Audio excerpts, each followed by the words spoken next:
Hi guys, please subscribe to this channel and like the video to support my project. Do you remember the Maurice Drion's The Accursed King series? These books tell about the destruction of the Knight Templars order, one of the most mysterious orders in history. In Vatican Library I have found a lot of interesting information about this topic, so I decided to share this information with you in my new videos. We will talk about the history of the order and also about the course of the Templars. So stay with me and let's unravel this historical mystery. The order was founded in 1118 by Hugues de Pin in French or Hugo Paganis in Latin. He was Burgundian knight. He knew about the difficulties encountered by pilgrims to the Holy Land and associated himself with 8 other knights into a league for their protection, calling themselves at that time the poor fellow soldiers of Christ. They took vows before the Bishop of Jerusalem, and the order began to grow up. In 10 years, Hugo came again to Palestine with already 300 recruits from France and England. They received special patronage from Saint Bernard, who revised their rules, and before his death in 1157, the order had extended to every Christian kingdom. By the end of the century, it had become one of the most powerful associations. The order was divided into 3 sections: the knights who fought, the chaplains who were also of noble descent, and the serving brethren.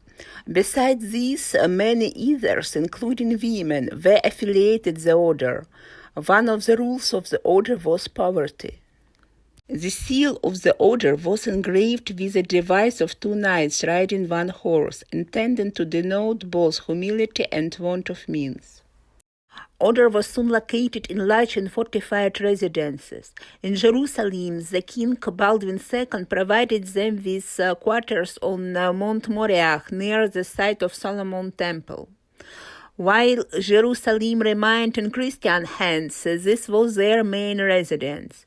When the city reverted to Mohammedan domination, the Grand Master of the temples established himself at Acre Castle Pilgrim. Then, in 1295, they moved to Cyprus. Templars were also located in all European countries. For nearly 60 years, they held the Holy City, but it was eventually lost for the Christians in 1187. Acre, however, remained in their hands for another century. With the fall of Acre in 1291, Cyprus became the main residence of the knights. The loss of Eastern territory gave them greater scope for consolidating their political influence in Europe. Even the Pope Innocent III was affiliated to the Templars. In numbers, they also had increased largely. And now let's move to France of the 13th, 14th centuries and talk about the personality of the King Philippe le Bel. He also quite good described by Maurice Drion in The Accursed Kings. Philippe le Bel was one of the most remarkable figures of that age. He was handsome but cruel and relentless. Philip was born in 1268 in the medieval fortress of Fontainebleau, Seine-et-Marne, to the future Philip III the Bold and his wife Isabella of Aragon. His father was the heir apparent of France, being eldest son of King Louis IX. In 1270, when Philip was only 2 years old, his grandfather died. His father became king and his elder brother Louis became heir apparent. Only 5 months later died Philip's mother after falling from a horse. She was pregnant with her 5th child at that time. Philip's father was crowned at Reims on August 1271, and 6 days later he married again. Philip's stepmother was Marie, daughter of the Duke of Brabant. In 1276 died Philip's elder brother Louis, so the 8-year-old Philippe became heir apparent. Future King Philippe le Bel received education from Guillaume de Cuisse, his father almoner. In 1284, Philippe married Queen Joan I of Navarre, and this marriage later united France and Navarre. 1285 was a tragic year for the King of France. The army was defeated by the King of Aragon, Pedro III, and contracted dysentery. Philip III also died of the same disease, and the right to inherit the throne passed to the 17-year-old Philip I and his wife Jeanne. The coronation took place at the Abbey Saint-Denis. The first thing that Philippe le Bel did, having ascended the throne of the King of France, was to remove all his father's advisors from the affairs and appoint trusted people of humble origin to their positions. These actions outraged the feudal society, and there was a revolt in the country. So, to prevent bloody battles, Philippe redrew the state system. He limited the influence of civil society and the church on the royal power, and established the treasurer, accounting chamber, the Parliament of Paris, and the Supreme Court, the highest instances of France.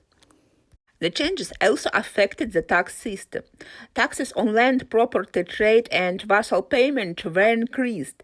Excises were introduced on the sale of salt, wine, and wheat. At that time, one of the most stable sources of income for France was excursion from the Jews. But in 1306, Philippe le Bel decided to confiscate all the property of this nation and then expelled all Jews from the country. With the departure of the Jews, the treasure of the state became to rapidly empty, and they were allowed to return back.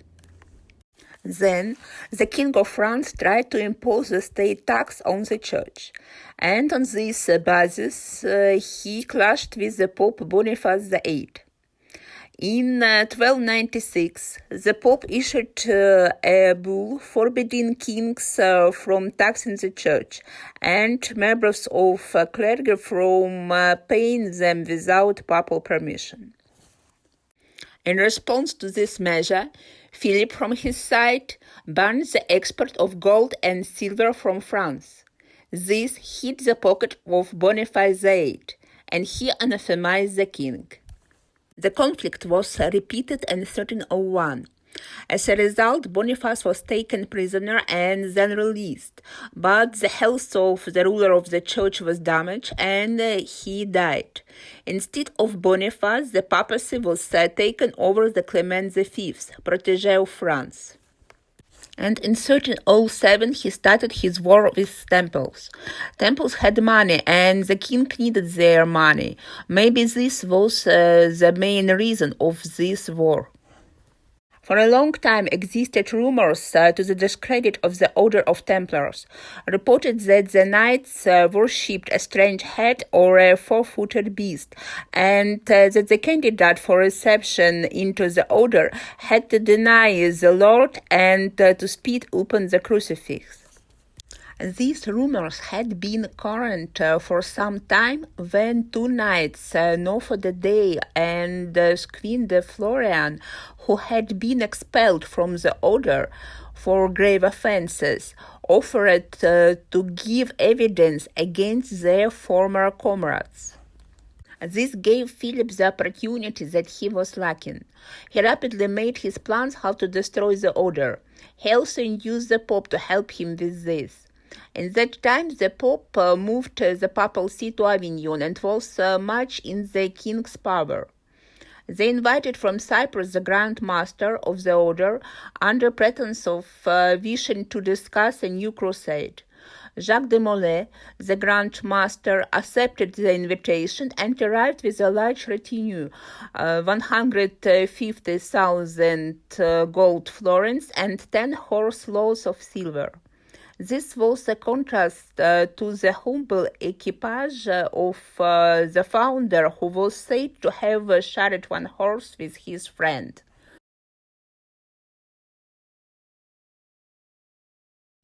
Now let's see what kind of person was the Grand Master Jasques de Molay. He was the 23rd and last master of the Knights Templar. The exact date and place of his birth is unknown, but there is historical evidence that he was born into a noble family in the Burgundy between 1244 and 1248. In 1265, he was initiated into the Templars. He participated in the campaigns of the Order in the Holy Land in 1275, and in 1292 he was elected Master of the Order. The colors presented on his coat of arms originate from the coat of arms of the French kings, golden lilies on a blue background. The blue color is a symbol of Saint Bishop of Tours Martin, the Saint Patron of France, who lived in the 4th century. Martin, according to legend, having met a beggar, cut off half of his blue cloak with a sword and gave it to him. Golden, from a stylized image of a yellow iris, which means the Mother of God in the Middle Ages. The golden stripe symbolized special merits. After joining the order, images of two crosses of the Templars located diagonally were added to the personal coat of arms of Jasques de Molay. In 1291, after the fall of Acre, the Templars moved their headquarters to Cyprus. Jasques de Molay set himself two important tasks. Firstly, he had to reform the order, and secondly, to convince the Pope and the European monarchs to equip a new crusade to the Holy Land. In anticipation of a great crusade, Jasques de Molay tried to regain the position lost by the order in the Holy Land. For this aim, in 1301, the Templars captured the island of Arvat, located not far from the Syrian coast. However, they could not keep it, and in 1302, Arvat was surrendered to the Saracens. This provoked criticism of Jasques de Molay. Back in 1274, for the first time, arose the question of uniting the two orders, the temple and the hospital. In 1305, Pope Clement V again proposed to unite the orders. But in his letter to Clement, Jasques de Molay criticized this proposal.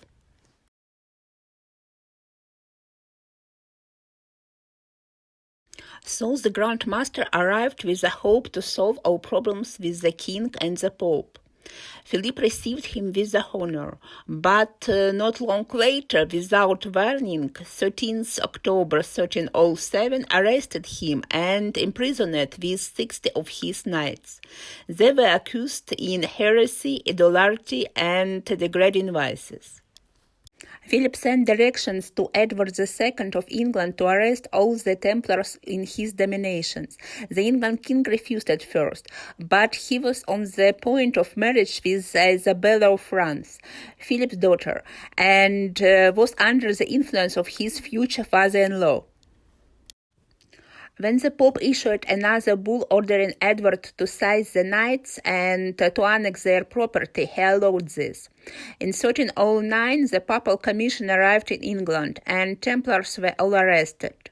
Many Templars could not be found, as during the 2 years' delay they had wisely adopted lay garments. Many of them escaped. It was against the English law to use torturers. No confessions were obtained, and the inquisitors could find nothing against the prisoners.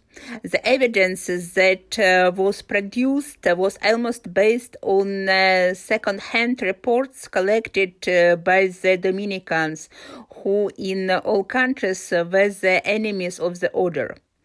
The Templars began to be oppressed in all countries, but they were treated most cruelly in France. Many knights died in prison under tortures. Grand Master Jasques de Molay and Prior of Normandy Geoffrey de Charny were burned at the stake.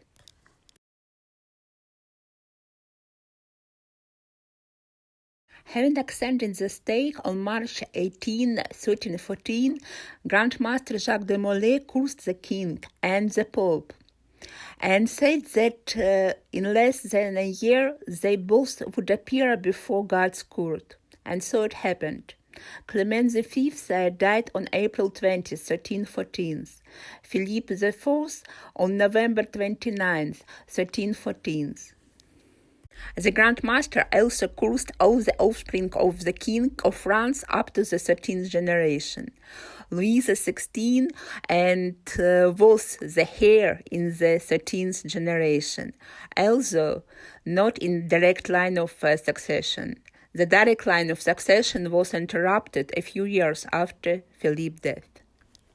There is also a legend that before his death, Jasques de Molay founded the first Masonic lodge, in which the Forbidden Order of Templars was supposed to preside. That's all for today. I thank you for your attention. Please subscribe to my channel and like the video. And see you in my new videos. Bye bye.